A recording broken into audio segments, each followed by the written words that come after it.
Good morning बच्चों, लक्ष्य education channel में आपका बहुत स्वागत है। देखिए सैंपल पेपर 4, तो चौथा सैंपल पेपर है फ्रेंड्स कक्षा 5वीं के लिए, वार्षिक परीक्षा 2024 के लिए। ठीक है, तो यहाँ पर हम देखते हैं कि किस टाइप के आपके सवाल रहने वाले हैं और उनके उत्तर कैसे रहेंगे, उनको कैसे आपको हल करना है, ज़्यादा से ज़्यादा अंक आप कैसे ला सकते हैं। तो देखते हैं पहला सवाल। एक मोटर बोट 1 घंटे में 20 किलोमीटर दूरी तय करती है। अगर मोटर बोट 60 किलोमीटर की दूरी तय करना चाहे तो वह समय कितना लेगी। तो देखिए दूरी बराबर होता है समय बराबर होता है दूरी बटे चाल। ठीक है, दूरी बटे चाल। अब यहाँ पर फ्रेंड्स समय पूछा है हमको, तो दूरी हो जाएगी 60 किलोमीटर और चाल है 20 किलोमीटर प्रति घंटा। इसका भाग इसमें 3 बार जाएगा, तो समय लगेगा 3 घंटे।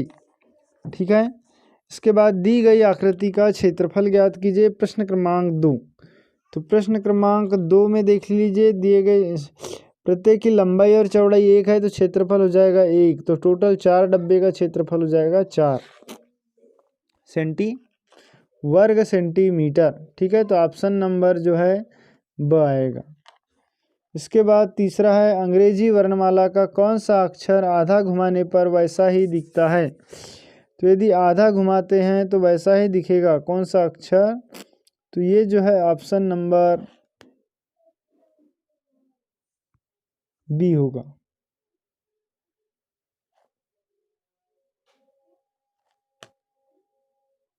इसके बाद पहली 5 विषम संख्याओं का जोड़ बताइए। पहली 5 विषम संख्याओं का जोड़ लिखना है, तो पहली 5 संख्याओं को विषम संख्या को लिख लेंगे 1 धन 3 धन 5 धन 7 धन 9 और सभी को जोड़ देंगे तो ये आ जाएगा 25। देखिए, ठीक है, तो उत्तर हो जाएगा 25। ऑप्शन नंबर अ राइट होगा। इसके बाद क्वेश्चन अगला देखते हैं, प्रश्न क्रमांक 2। तो प्रश्न 2 में क्या लिखा हुआ है कि आयत का 1/2 भाग घुमाने पर वह खालिस्तान ही दिखता है, तो ये भी वैसा ही दिखता है। ठीक है, फिर है यफ को पहले हम सीधा था, सीधा से उसको इस तरीके से घुमाया, फिर ऐसा घुमा दिए, फिर इसको ऐसा घुमा दिए, अब इसे सीधा घुमा देंगे तो ये हो जाएगा इस तरीके से। ठीक है, उसके बाद है घन की खालिस्तान सतह होती है, तो घन की 6 सतह होती है।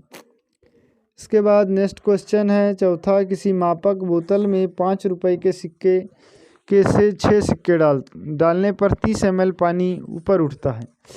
तो 6 सिक्के, इन 6 सिक्कों का आयतन खालिस्तान ml होगा।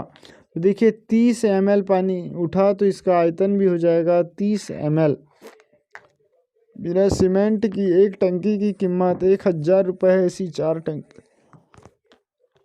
क्योंकि कीमत कितनी होगी, तो 4000 हो जाएगी। Next question number 4। Question number 4 में परिमाप ज्ञात करना है। तो परिमाप देखिए, लंबाई दे दी है 9 और चौड़ाई 5। इसका परिमाप ज्ञात करना है, तो इधर भी हो गया 3 है और इधर हो गया 9। सभी भुजाओं को जोड़ देंगे परिमाप, तो परिमाप हो जाएगा फ्रेंड्स, परिमाप बराबर 2 गुणित, यहाँ लिख देंगे लंबाई धन चौड़ाई। ठीक है, तो ये हो जाएगा 2 गुणित लंबाई धन चौड़ाई 9 धन 3। इसके बाद हो जाएगा 2 गुणित 9 और 3 12, 12 दूनी 24 सेंटीमीटर। इसका उत्तर हो जाएगा 24 सेंटीमीटर। क्वेश्चन नंबर 5, 335 सेंटीमीटर को मीटर में बदलिए। मीटर में बदलने के लिए हमको 100 का भाग देना पड़ेगा, तो ये हो जाएगा 3.35 मीटर।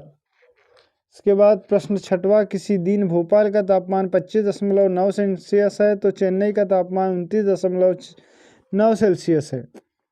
चेन्नई से भोपाल का तापमान कितना कम है, तो कितना कम है, तो इसमें से इसको घटा देंगे आप, तो उत्तर आ जाएगा 4 सेल्सियस, सेल्सियस कम है।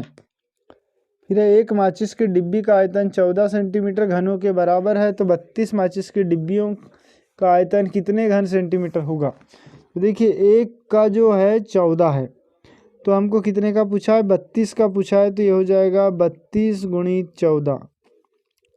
तो 14 दूनी 28, बच गया 2, और 14 तिया 42 और 2 44 घन सेंटीमीटर, 448 घन सेंटीमीटर इसका उत्तर हो जाएगा। प्रश्न 8वां है, समकोण की माप लिखे तथा घड़ी में समय की कोई एक माप लिखे जहां आप घड़ी की सुइयों में समकोण देखते हैं। तो समकोण की माप होती है 90 अंश सेल्सियस अंश, ठीक है। समकोण की माप लिखेंगे 90 अंश। और इस तरीके से यदि घड़ी होती है तो यहाँ 12 बज रहा है, इधर 6, इधर 9 3 और इधर 9। तो 12 और 6 पे जब काटा रहेगा, सॉरी 12 और 3 पर, तब 90 अंश का कोण बनता है।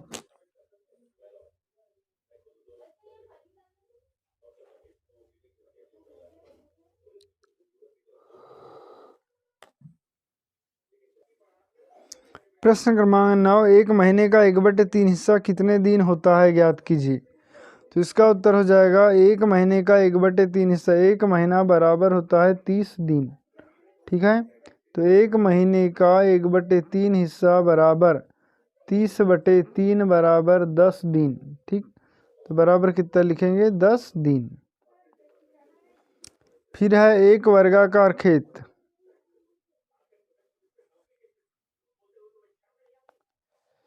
की भुजा की लंबाई 27 सेंटीमीटर है, खेत का क्षेत्रफल ज्ञात कीजिए। वर्गाकार का मतलब होता है जिसकी चारों भुजा बराबर हो। तो चारों भुजा 27 27 की आएगी, तो इसका क्षेत्रफल हो जाएगा 27 गुणित 27। उत्तर हो जाएगा ये, साथ ही 49 की 9 हासिल का 4, 7 दूनी 14 दूनी 28 और 4 32 की 2 हासिल का 3 और 2 दूनी 4 और 3 729 घन सेंटीमीटर।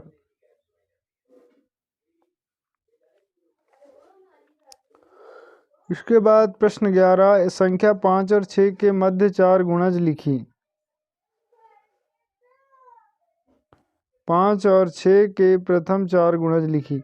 देखिए 5 के गुणज लिखेंगे 5, 10, 15, 20, ठीक है। 6 के गुणज लिखेंगे 6, पहाड़ा लिखना है आपको, 6 दूनी 12, 6 त्री 18, 6 चौके 24, 6 पंचे 30। इस तरीके से 6 का पहाड़ा लिख देना है। 5 के गुणज में 5 का पहाड़ा लिख देना है, ठीक है। 24 के गुणनखंड लिखे, 24 के गुणनखंड हो जाएंगे 2 गुणित 2 दूनी 2 तिया 6, 6 चौके 24, 2 गुणित 2 गुणित 2 गुणित 3, ये हो जाएंगे उसके गुणनखंड। 2 दूनी 4 दूनी 8 त्री 24। फिर दिए गए बार चार्ट को देखकर नीचे दिए गए प्रश्नों के उत्तर लिखिए। अब देखिए बार चार्ट देखना, 1 जून को बेंगलोर का तापमान कितना है और 1 दिसंबर को सबसे कम तापमान किस शहर का है, ये बताना है, ठीक है। तो 1 जून को बेंगलोर का तापमान बताना है। देखिए ये 1 जून का कॉलम है, 1 दिसंबर का कॉलम है। तो 1 जून को बेंगलोर का तापमान था 28 अंश सेल्सियस, तो इसका उत्तर हो जाएगा 28 अंश सेल्सियस। दूसरा, 1 दिसंबर को सबसे कम तापमान कितना है, तो 1 दिसंबर को सबसे कम तापमान जो है शिमला का है, तो यहाँ लिखेंगे शिमला, ठीक है। इसी प्रकार फ्रेंड्स से सभी उत्तर आपको देना है। यदि वीडियो अच्छा लगे तो प्लीज़ लाइक कर ले, चैनल को सब्सक्राइब करें और बेल आइकन की घंटी को जरूर पेश कर दे। Thanks for watching.